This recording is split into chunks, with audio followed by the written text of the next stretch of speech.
Hello, it's Traps to Oscar Mike Radio, and I got returning guest. He was on last month, but don't worry, it's all good. Chris Turner, Marine veteran. Chris, how are you doing? I'm good, brother. What's happening? What's going on up there in the cold Northeast? I'm telling you, I'm like, why in the world did I ever leave Arizona for this? It's just brutal. It's brutal. But it's going to be hot because February 12th, we're going to see you again at the Boondox in Columbia, Tennessee for Hearts for Warriors. Yes, sir. Yes, sir. I'm really excited about it. It's going to be a great time. Before we get into that, look, we're both Marines, right? Except for Gumby. And Valentine's Day for some Marines like myself holds a different meaning. It's that day when you're either without love or, that Jodie has taken love from you. Have you ever seen that in action? Where Jodie's taking love away? Oh yeah. Yeah. In the Marine Corps, you think that Jodie is only privy to the Marine Corps, right? Right. Ask any touring musician if that cliche actually holds water. I guarantee you they can affirm it. Really? So there's Jodie's everywhere, isn't he? No, Jodie's been a devil since I was in the Corps, man. He's still around. Well, fortunately enough, I haven't had a run in with Jodie in quite a while, so I'm good right now. Likewise, brother. Likewise. I mean, it's not a country song, but the "Oh Yes" song is right. Owner of a lonely heart. Owner of a lonely heart. So speaking of hearts, you got Danny and Michelle putting on this Hearts for Warriors event, and you got something good cooked up for February 12th, right? You and Heather Clark are doing something together, correct? Yeah, man, it's really cool. I'm really excited to be a part of it and thankful that Heather asked me to do it. She came to me probably about a month and a half to 2 months ago and said, "Hey, you know what?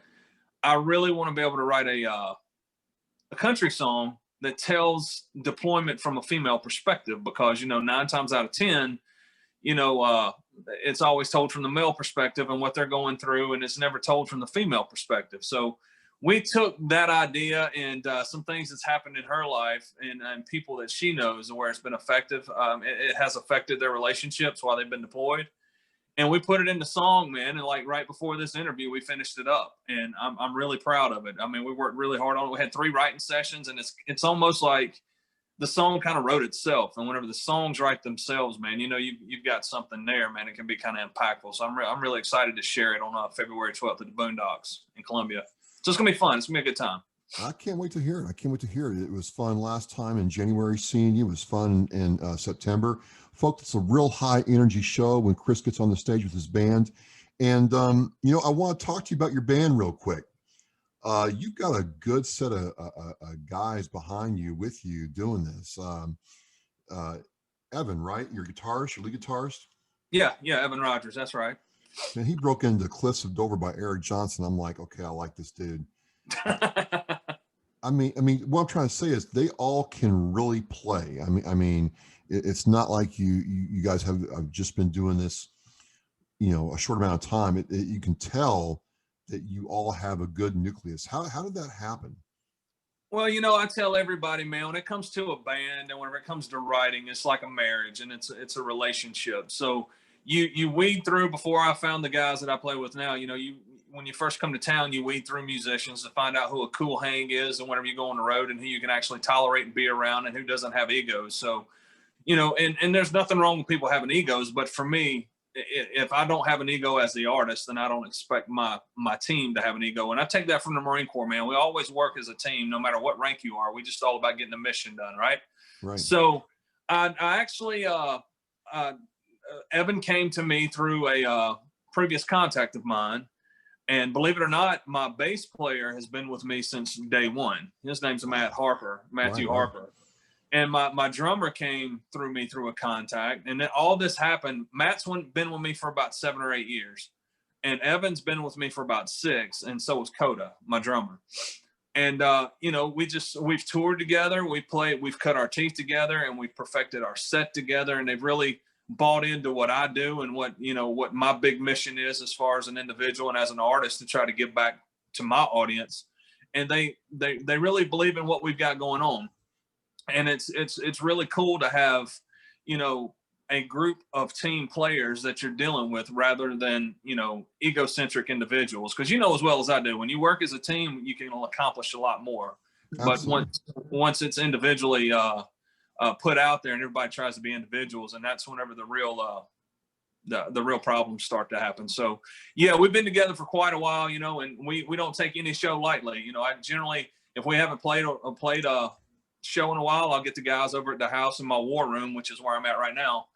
And you know, we'll rehearse, and I'll buy some pizza and grab a 12-pack of beer, and we'll hang out and we'll rehearse 4 or 5 hours before we have a show, because we want to make sure when we take the stage that the listening audience is getting everything that we can give them. And it's, you know, we don't like to leave anything left on the stage. So yeah, I'm very fortunate. I got some really great players. Well, and just like in the Marine Corps, where you got that team that you've worked with for a while, everybody knows their role, everybody's good at their role. It has to be, you know, a little bit of I don't want to say relief's not the right word, but certainly a comfort level that you know what these guys are going to do for you, and they know how you're going to be all the time. Right. That's exactly right.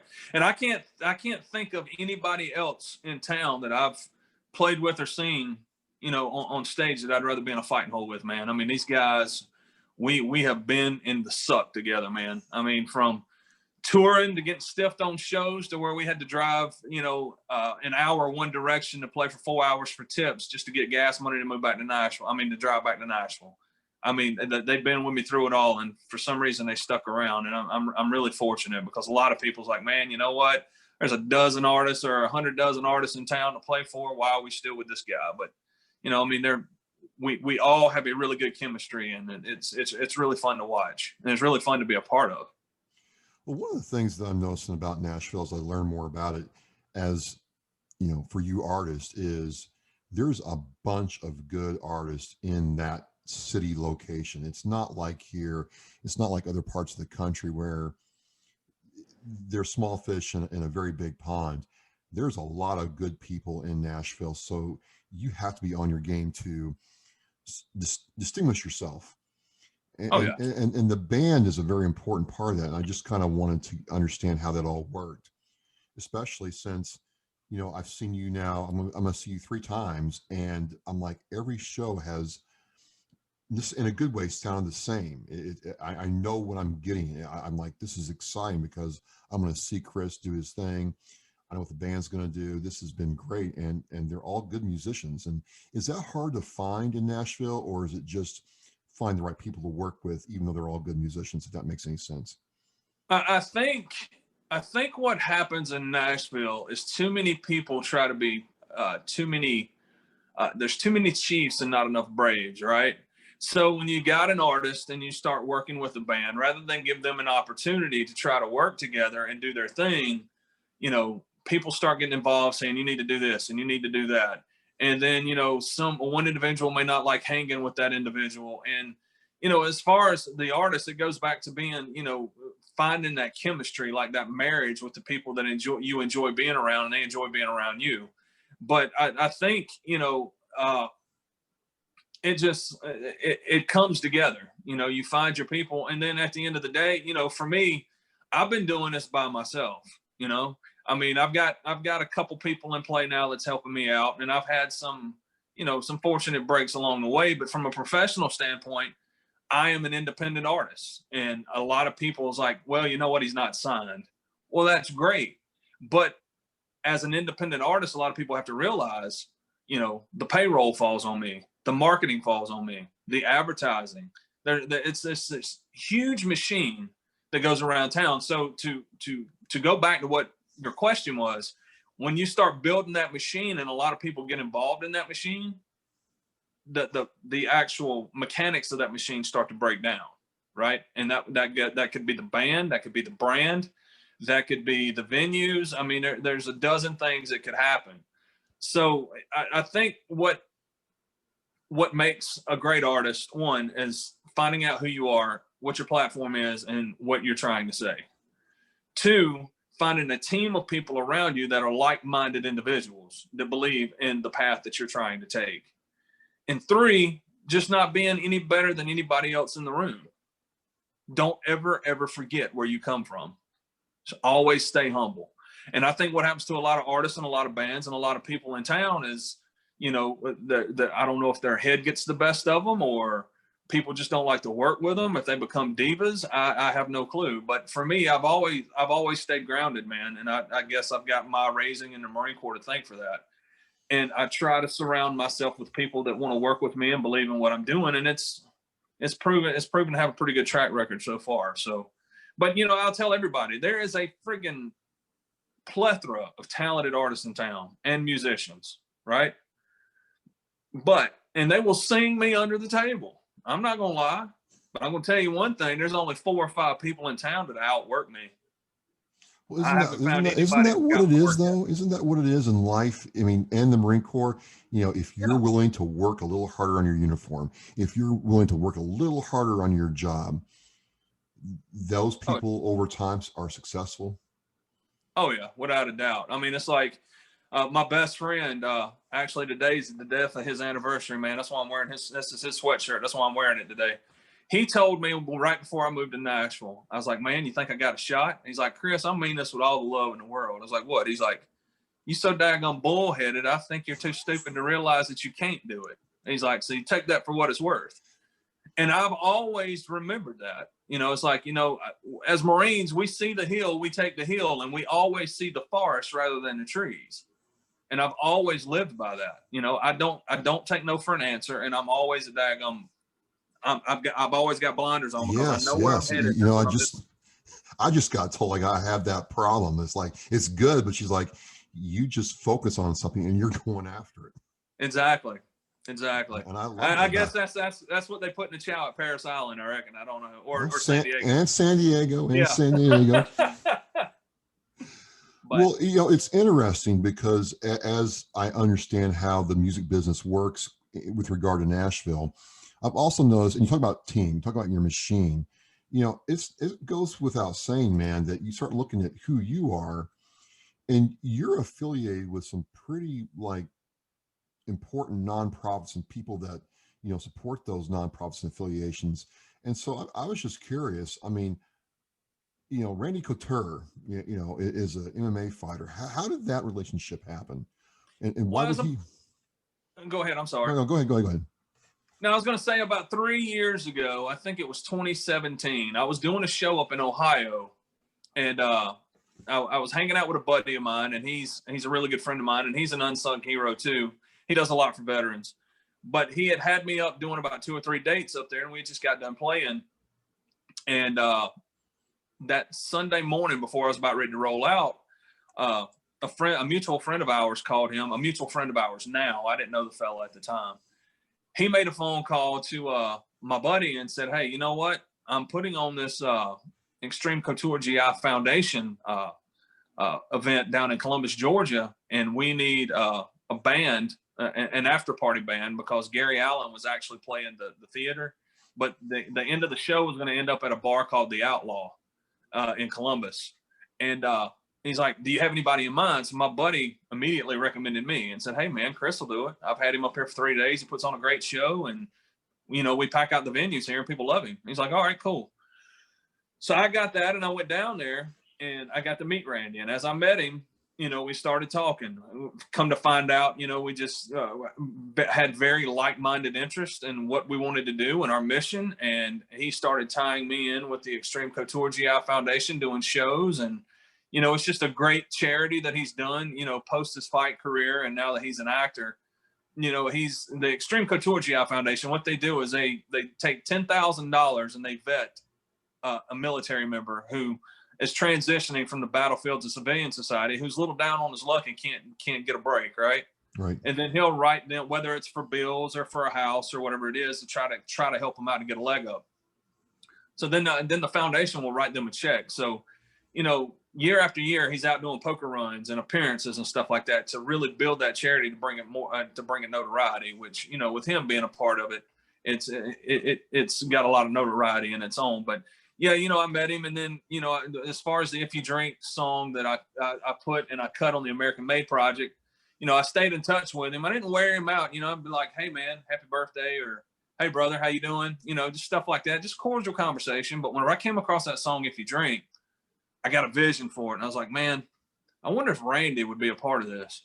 So I sent him the storyboard that I had for the actual video, and he listened to the song and he looked at the storyboard and he immediately texted me back and said, dude, I love it. Whatever you need from me, let me know. And that really started our friendship. You know, I mean, that's what really, you go from being friendly to actual friends and brothers, right? Right. And that's where we're at now. I mean, he's just a great dude to work with. He's the most humblest guy you've ever met in your world. So we're really, really similar in that capacity, if you will. But you know, another great, you're talking about the Couture Foundation, another great charity I've been fortunate to work with is a nonprofit called the Crosswinds Foundation.